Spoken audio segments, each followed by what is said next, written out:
Okay, so today we're discussing chapter 9 through 11, and chapter 9 is going to be on cellular respiration and fermentation. So the first process in cellular respiration we're going over is glycolysis. So glycolysis is basically the process where glucose is converted to pyruvate, and it's when energy investment phase leads off to like the energy payoff phase. And some examples of this are ADP to ATP and NADH, no, I'm sorry, NAD plus to NADH. And the net gain you get from glycolysis for glucose is 2 ATP and I'm sorry, 2 NADH. And here's just like the basic diagram for the process. The second stage is pyruvate oxidation. So pyruvate oxidation is when pyruvate gets converted into acetyl-CoA, and it contains a high potential energy. Acetyl-CoA just stands for coenzyme A. Um, and Pyruvate dehydrogenase. So thiamine basically removes CO2, and lipidol the lipidol domain just takes high energy electrons and transfers them to FADH2. And FADH2 transfers 2 electrons to NADH. So you end up with 2 acetyl-CoA and 2 NADH at the end.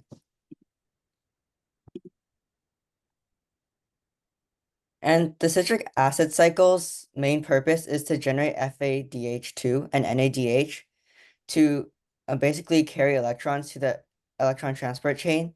And 2 CO2 are generated per acetyl-CoA. So, and the whole cycle basically goes from, how do I pronounce this? Acetyl-CoA to citrate, and then you get, I can't pronounce half of these. Aconite, and then isocitrate, and then it gets converted to alpha keto glucarate, succinyl-CoA, succinate, fumarate, and malate. Um, and the net gain you get from the citric acid cycle is basically per glucose is 6 NADH, 2 FADH2, and 2 ATP. Here's just a diagram of the process.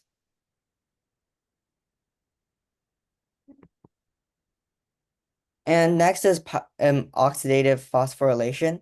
So here, the electron transfer chain is like a very important part. So the electron transfer chain basically is basically a collection of proteins that transfers high energy electrons. And in oxidative phosphorylation, um electrons go like down the gradient and get pumped through to like generate ATP. Yeah, so electrons drop their energy as they move down to ETC. And the last electron carrier transfers the electron to oxygen, which forms water with hydrogens. And the electrons are provided by NADH and FADH2. And electrons provide energy to pump H plus across the membrane to produce a gradient. H plus flows back through the ATP synthase and produces ATP. ATP synthase is kind of like a rotor thing.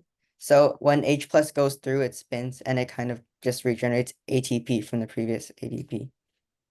And about 30 ATP are produced along with glucose.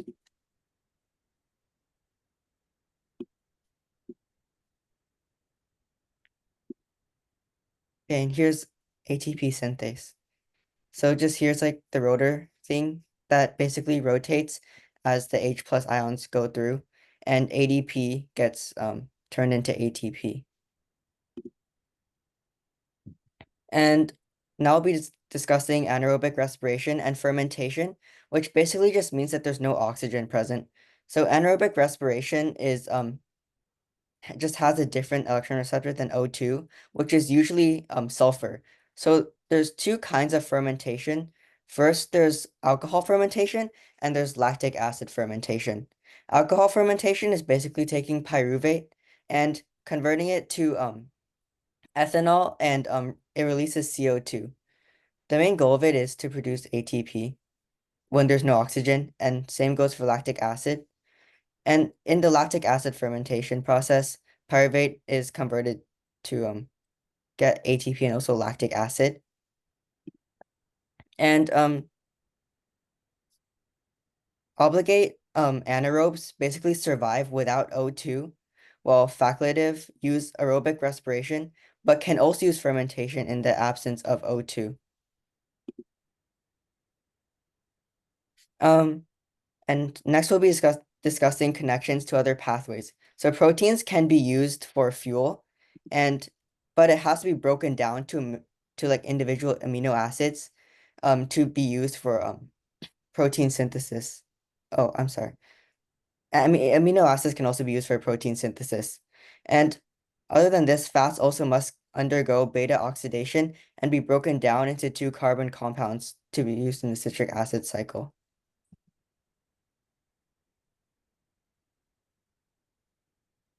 And now we're on to chapter 10, which is photosynthesis. So the basic equation for photosynthesis is just 6 CO2 plus 12 H2O and then plus light energy from sun. And the products are glucose, water, and O2. So water is split to provide electrons for the reactions. There are two processes for photosynthesis, which are light reactions and the Calvin cycle, which is basically dark reactions. And the electron carrier used is NADPH. Okay. And light reactions use photons from light that excite electrons. And the three pigment types are chlorophyll, carotenoids, and accessory pigments. So chlorophyll is basically red or blue light. It it it uses red or blue light. And there's alpha and beta chlorophyll. And carotenoids capture mainly orange or yellow light and are photoreceptive. Accessory pigments cover like other parts of the spectrum and just absorb photons overall. And the electron transport chain gains energy from electrons to make more ATP for the Calvin cycle. And for light reactions, the photosystems also play a big part in it. So photosystem systems are made of light harvesting and reaction are just they harvest light basically and energize electrons. So first electrons go through photosystem 2 and then 1, not the other way around. And when chlorophyll is excited, it passes electrons into the electron acceptors. Um, yeah. And linear electron flow is basically when electrons are passed through NADP plus to form NADPH. Well, there's also circular electron flow, which is photoreceptive. Cyclic electron flow is basically circular electron flow, I think. And electrons are not passed into NADP plus, but are recycled through the cytochrome chrome complex like over and over again.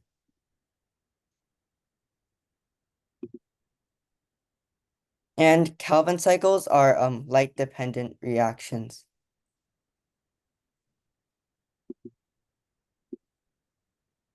Wait, what? Oh, the Calvin cycle is just a light dependent reaction. Um, and here you can see like the photosystem 2, photosystem 1, and the cytochrome complex as basically like the energized electron just move down the membrane of yeah.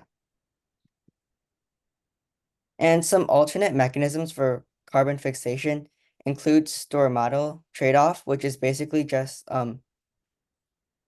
so when the stroma is open, water is lost through transpiration, and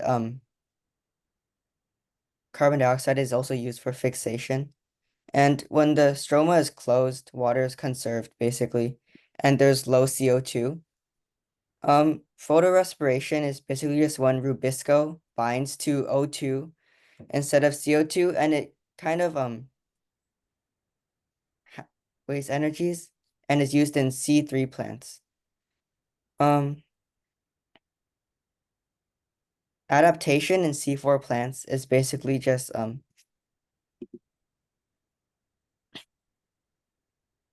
so when pep carbohydroxylase concentrates CO2 into like bundle sheet cells, and this prevents photorespiration. And lastly is adaptation, which is in cam plants. So it takes in CO2 during the night when transpiration is lowest, and it stores CO2 from the night as like organic acids and releases it in the morning. Do we do practice questions or?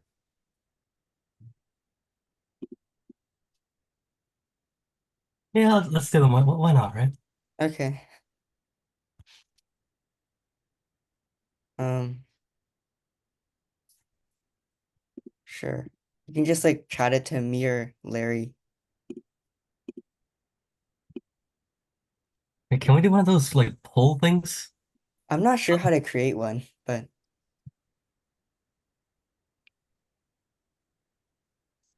I mean, if someone else can create, that'd be cool too.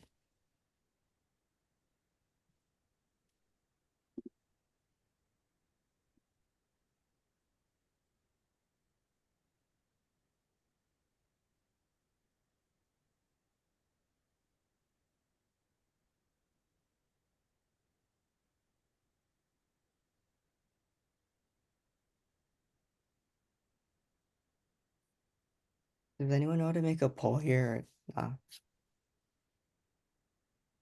Let me check.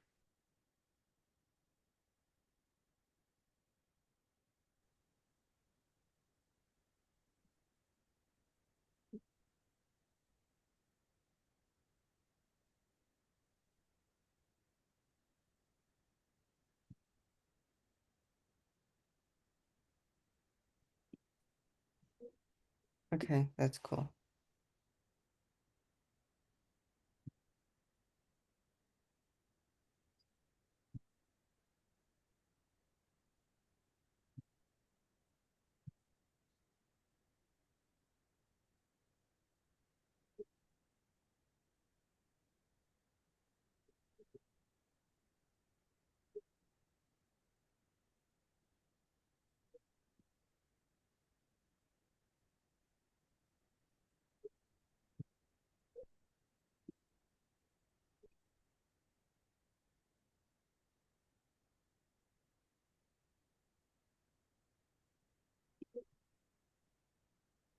Okay, I'll just end it here. I think a majority of people got it right. I guess I think it's D, so bound by one membrane that folds into the stroma. And we'll just move on.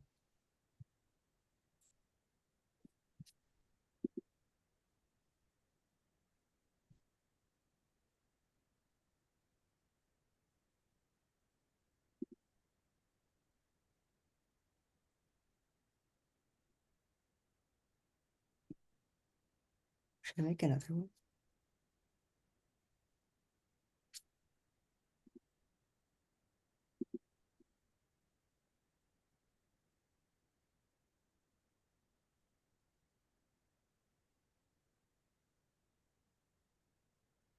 Okay.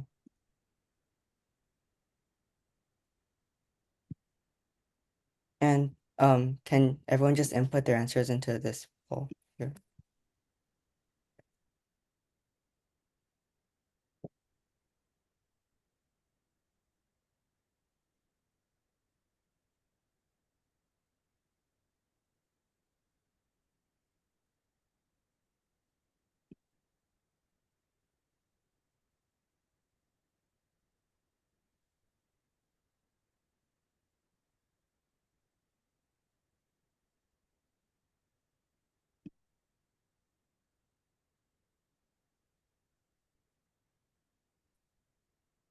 Okay, so a majority of people also got this one right.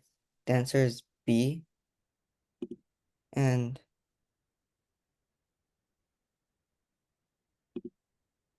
okay.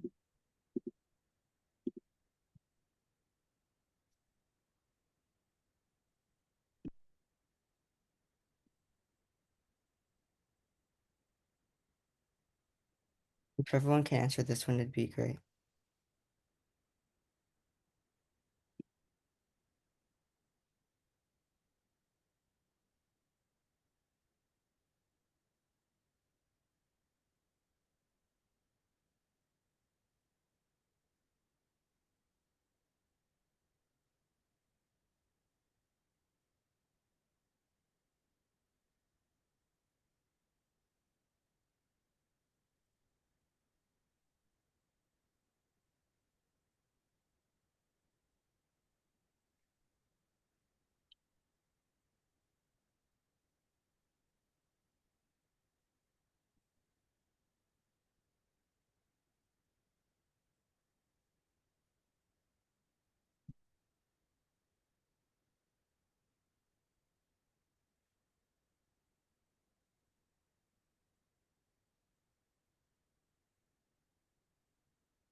Let me relaunch it real quick. My bad.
I'll just cut it off there. And the majority of people pick 5, which is good. Okay. Can you guys hear me? Hello. Okay, cool. I don't know, pitch in my 2 cents for this question. So this is kind of the classic example of Usabo being Usabo. You'll find on the actual test that a lot of questions are kind of scuffed like this. And the reason for that is because the question writers are unpaid MIT undergraduates who are running on maybe 3 or 4 hours of sleep. So this question is actually very confusing. The answer is E, although it's like half correct. And so let's just go through the answer choices together, right? So let's, no, you're fine. All right, let's look at answer choice A. Oxygen is a byproduct of the conversion of the glycolytic intermediate, G6P to F6P. That's just not true. There's no G6P doesn't gain or lose anything when it converts to F6P. It's just they're isomers, so they're made of the same materials. There's no byproducts, right? B, enzymes of glycolysis do not use oxygen as cofactors, while enzymes of the citric acid cycle require oxygen for proper folding. This one might look tempting, and seems like around what 25% of you guys answered. You guys think answer choice B is correct. And at the start, it says enzymes of glycolysis do not use oxygen as cofactors. That's true. That's good. That aligns with what the question's asking. But the second part says enzyme of the citric acid cycle require oxygen. They do, but it's not for proper folding. Oxygen is the final electron acceptor. It's not used to actually, it doesn't change the shape of the protein. It just takes the electrons from that protein. So like in this case, like in any test, but especially Usabo, read the answer choices to their entirety, right? C, enzyme catalysis, citric acid cycle, regulated by allosteric effectors. This is kind of like what we talked about in B. Oxygen doesn't affect the shape of proteins. It's not regulated by oxygen. D, NAD plus is produced during 3 steps of glycolysis and only 1 step of the citric acid cycle. NAD plus is no. That's just no. I don't think that's is let me do the math. Hold on. I don't think that's true. Even if it is, it has nothing, it doesn't really deal with it doesn't deal with what the question's asking, right? And finally, under anaerobic conditions, NAD plus can be regenerated through the conversion of pyruvate into lactate. Now this is true, but it doesn't say, the reason it's confusing is that it doesn't say anything about the citric acid cycle. So this is why glycolysis can happen under anaerobic conditions, but it doesn't say anything about the citric acid cycle. I guess it's implied that NAD plus can't be regenerated for the citric acid cycle, but this is a good example of, for the Usabo, you have to read between the lines. Okay, that's all I had to say. Okay. Okay, I think we're on to the next slideshow, so I'll just stop share for a second.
Okay. And now we're going to be discussing Campbell's chapter 11, which is cell communication. So the first is signal conversion. So there's 2 types of signaling that you have to know. There's local signaling, which includes paracrine, synaptic, and autocrine. And there's also long distance, which is endocrine. So first of all, paracrine just acts on nearby cells. So an example is basically when a certain cell can promote cell growth by releasing growth factors, or promoting cell death by apoptosis by releasing apoptosis promoting factors. And the second is synaptic. And synaptic is basically when like nerve cells release neurotransmitters in to like the postsynaptic nerve cell after an impulse. And basically, specifically CA2 plus influxes cause the neurotransmitter to release through vesicles, which bind to the receptor sites and pass down the action potential to the next neuron. And the third type of local signaling is autocrine, which is basically when the cell just acts on itself. Long distance signaling, So the endocrine signaling is basically when a signal travels throughout the body to act on like farther cells. So this can be done through like hormones, which can flow through bodily fluids such as blood. And plant cells can also do this by plants can also do this by sending signals through plant vessels or diffusing through the air and gas. And the stages of cell signaling are basically reception, which is when the signaling molecule binds as a ligand to the receptor protein on a cell. And then there's and basically this oh yeah, it's ligand specific. So basically the whole transduction process depends on like the shape of the ligand. And this binding of the signaling molecule changes the shape of the receptor protein, which basically initiates transduction, which is used to like turn into a response. Transduction can basically occur in one step, but it usually happens through a signal transduction pathway where many proteins change shape or relay signal down a response. And the transducted signal itself will just release a response. Um, and this can be cell activity, including basically the rearrangement of parts of the cytoskeleton or the activation of certain genes that lead to altered cell expression. So first we'll be discussing reception. So during reception, the signaling molecule basically binds as a ligand to the receptor protein or the first messenger. And there's three main kinds of receptor proteins. There's G protein couple reactors, receptor tyrosine kinases, and ion channel receptors. So on the bottom, you can see diagrams of the ion channel and other ones I just mentioned. And the next one is we'll be discussing G protein coupled receptors. So G protein coupled receptors are basically bound to an inactive G protein, and basically when a receptor is activated by a ligand, the shape changes, which causes the inactive G protein to activate through GTP and moves it basically to the next protein to carry out its functions. And this activated G protein in dislocating the receptor can basically change the shape of the next enzyme, which leads to like a further cell response, a cellular process. Um, Mutations in this pathway can be harmful and can lead to things like cancer. Since if the G protein is constantly active, the cell will carry out its cellular processes without stimuli and proliferate excessively. Next, we'll be discussing receptor tyrosine kinases. So, these belong in the protein kinase group, which basically transfers the phosphate group from ATP to another protein. And specifically, tyrosine phosphate kinases attach phosphates to tyrosine. And initially, these receptors, um, they're two separate units. But when the ligand binds to the two units combined and become a single dimer. And basically a dimer is then capable of transferring phosphate groups from the ATP to other proteins to relay the message.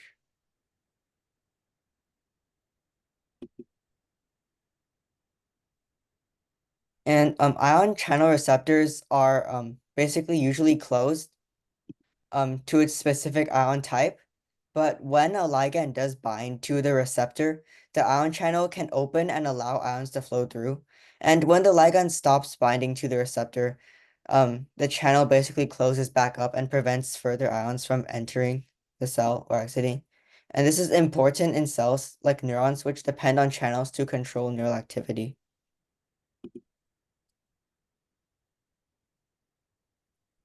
So, in addition to extracellular responses, there's also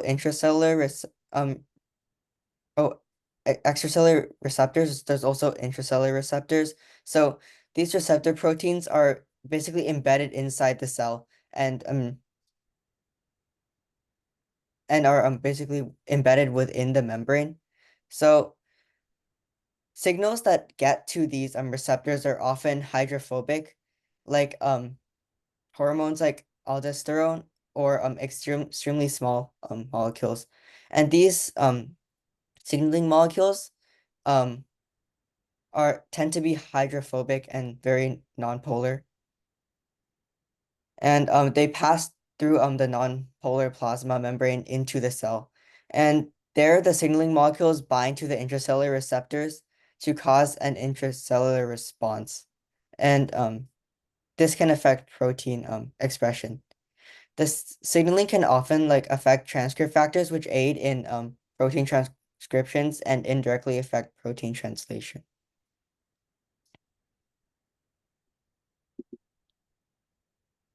And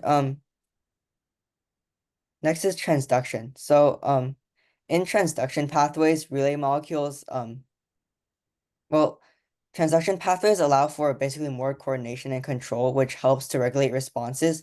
And in transduction pathways, um, relay molecules activate other relay molecules down the chain.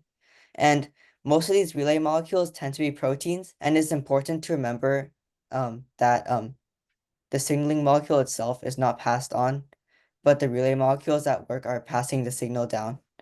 And phosphorylation is basically a process in which a phosphate group is added, and it's an important part in signal transduction. So phosphorylation is carried out by protein kinases, which were mentioned earlier in the lecture. And phosphorylation basically causes the shape to change in a protein since a phosphate group is added, and this shape can basically result in a phosphorylation cascade where the initial phosphorylated protein transfers its phosphate group to the next protein and phosphorylates the following proteins. Protein phosphates are also very important for signal transduction since they're able to remove phosphate groups rapidly, and this ensures that the signal transduction pathway can be turned off quickly when the ligand is no longer present. Small molecules and ions that help pass the message down are called second messengers, and the first messenger is the ligand that binds to the receptor, while the second messenger is often small and water soluble and can diffuse through the cell quite quickly. The two most widely used second messengers are cyclic AMP, which carries signal for glycogen breakdown, and some other proteins. And next for response. The responses from signaling pathways usually result in changes or regulation of gene expression. For example, transduction can activate transcription factors to promote a certain protein synthesis. And other types of signaling molecules, such as growth factors, can also help regulate the cell cycle and cell division. The response can be regulated in many different ways. So first, the signal can be amplified with enzyme cascades. Essentially, each enzyme continuously activates more and more enzymes, which results in a lot of proteins and enzymes being activated eventually. And similarly, scaffolding proteins help with amplification. Since they may relay proteins attached to one scaffolding protein. The receptor to the same signal could vary from cell to cell, depending on the type of availability of receptor proteins and transduction proteins. So an example of this is one cell can respond well to a ligand since it has many specific receptors for that ligand, but another cell may not respond as well since it does not have the correct receptor proteins. And termination is basically when the cellular response terminates and the signal levels are below threshold. And a receptor returns to its inactive form and the protein phosphatase removes any remaining phosphates and the protein just returns like inactive. So apoptosis is basically controlled cell death, and it has it needs like multiple cell signaling pathways. Um, a signal for apoptosis can be intra or extracellular signals, such as a tumor necrosis factor. And when cells receive these factors, the DNA and intracellular materials are cut up, digested, and the cells form blebs. And although apoptosis may seem bad, it's good for development of parts of the bodies like fingers. So, for example, when you're a baby, the tissue between your fingers undergo apoptosis, which gets you your fingers that you have. Is that it? I don't think I'm supposed to go over chapter 12 today.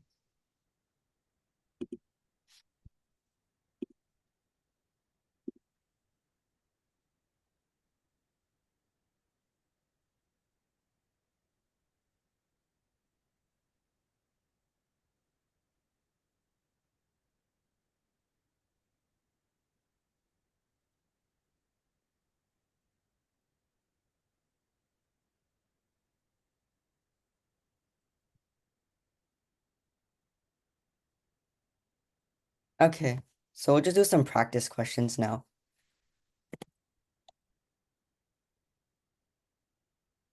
I'll stop share. Let me get them real quick. For future reference, all of the open exams up until a certain date are on this link. Keep in mind that the open exams of the recent years are very different from the ones like even 5, 6 years ago. If you want more up-to-date exams, I think you can find them on the Usabo website or something. You do need some kind of password, but because of that, let's go over the 2018 opens. Okay.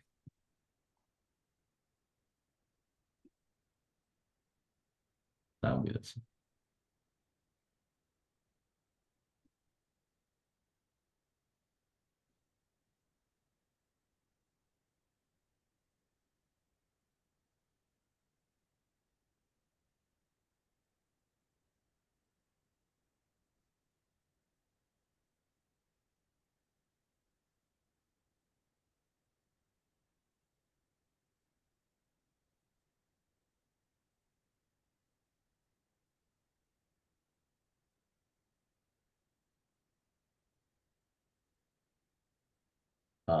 Eric, do you want to share screen or should I share screen?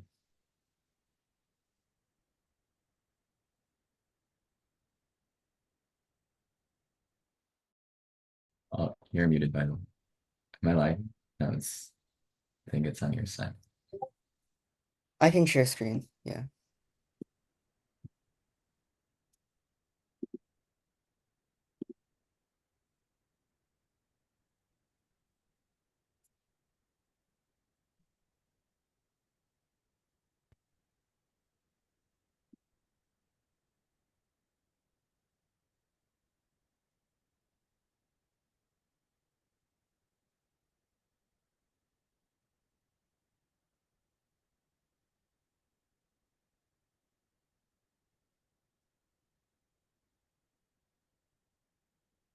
Okay, do we just go over the questions?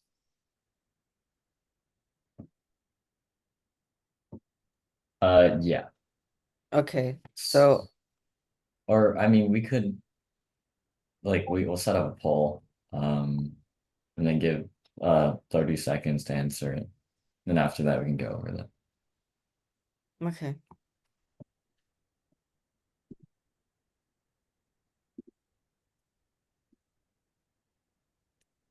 Okay. Let's just look at question number 1.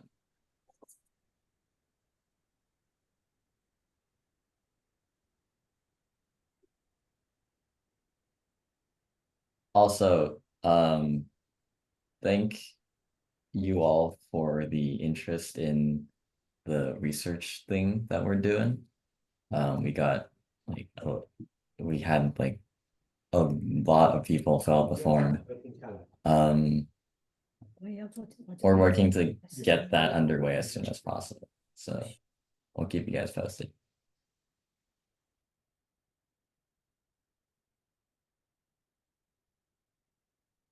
Okay, so I'll share the results. So majority of people chose answer choice D, which I believe is correct. No, Really? I don't think Oh. D is correct. Right, so let's read this. In the ECM of an animal cell, you're testing the binding partner of integrins in vitro. Integrins would most likely require firm attachment to which of the following option? Okay, let's look at our different cytoskeletal elements here. All right, we've got actin, which is tension, resist tension. It's like a thin strand. Think of it as like kind of it's a supporting cable. It's thin, but it has a lot of power. Is myosin is a kind of a protein complex, I think. And it works alongside actin to it helps. It's the main actor in muscle contraction, but it also works in things like cytokinesis, where an actin and myosin ring will, like in a muscle, they'll contract and it's like a little ring. It'll squeeze the cleavage furrow until the two cells kind of pop apart. So that's myosin, a key part in moving big things in the cell world. Dynin and kinesin, these are cytoskeletal. They're motor proteins. They carry things along.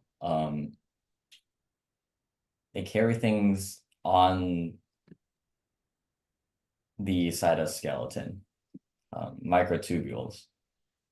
The two different versions just go from one goes to the plus end, kinesin goes to the plus end, dynin goes to minus end. You don't need to know what the plus and minus ends are right now.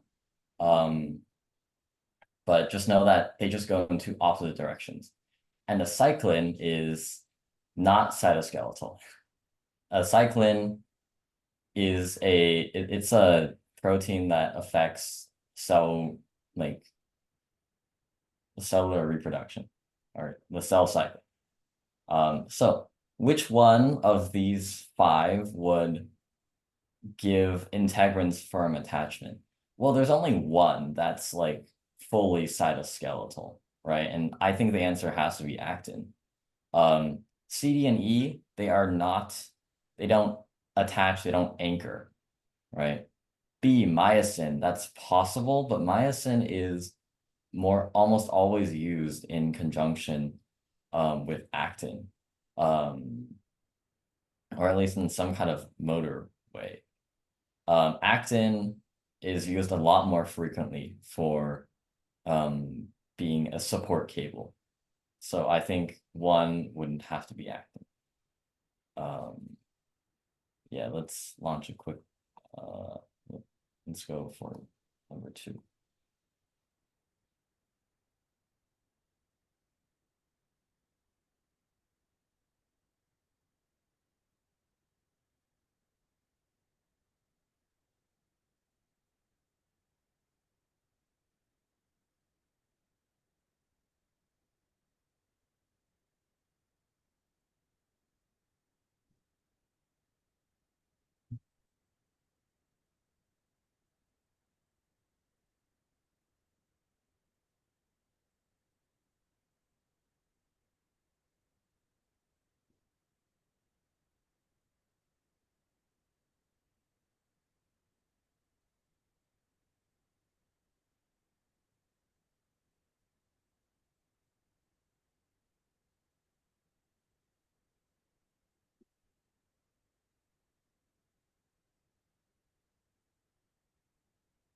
Okay, time. You're working with Dr. Lee. Like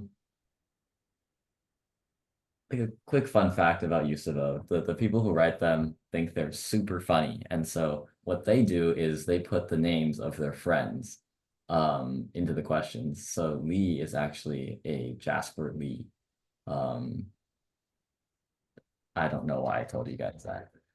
But you're working with Dr. Lee at UW to investigate cytokinesis. You generated antibodies to conserve proteins that localize in cell division. What molecular motor protein should you look for in the contractile ring? Okay, so immediately contractile ring. What's in the contractile ring? So you might think maybe C or D because they're motor proteins and they're responsible for moving things around.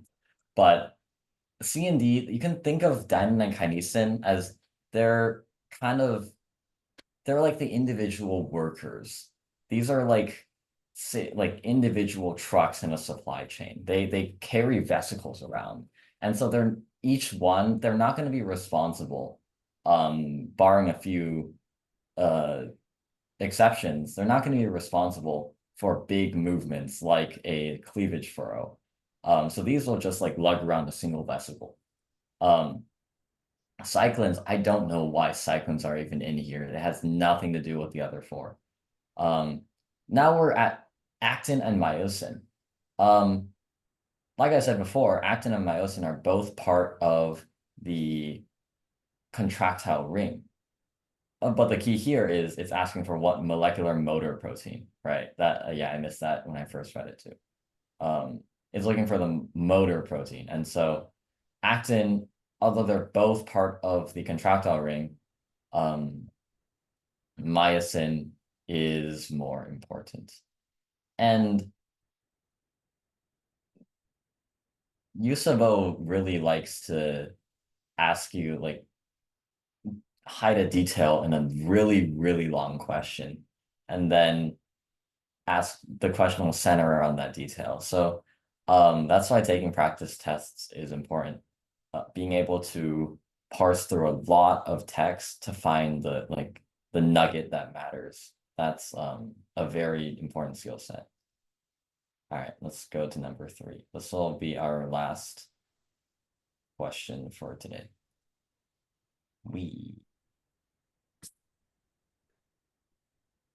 Actually, I don't want to do number 3. This is just math. Let's go to 4.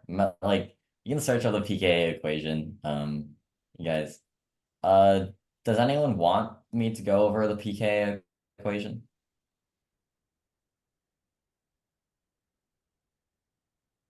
Three. Oh, okay. Some people. Yeah, it is. Well, I mean, yes, it's the ratio 100 to 1. Yeah, pKa is a handful. Hold on. Let me see. Actually, don't.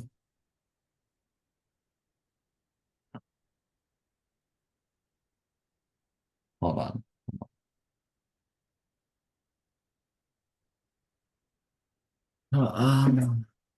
Here, let me share my screen. Okay, where is screen 2?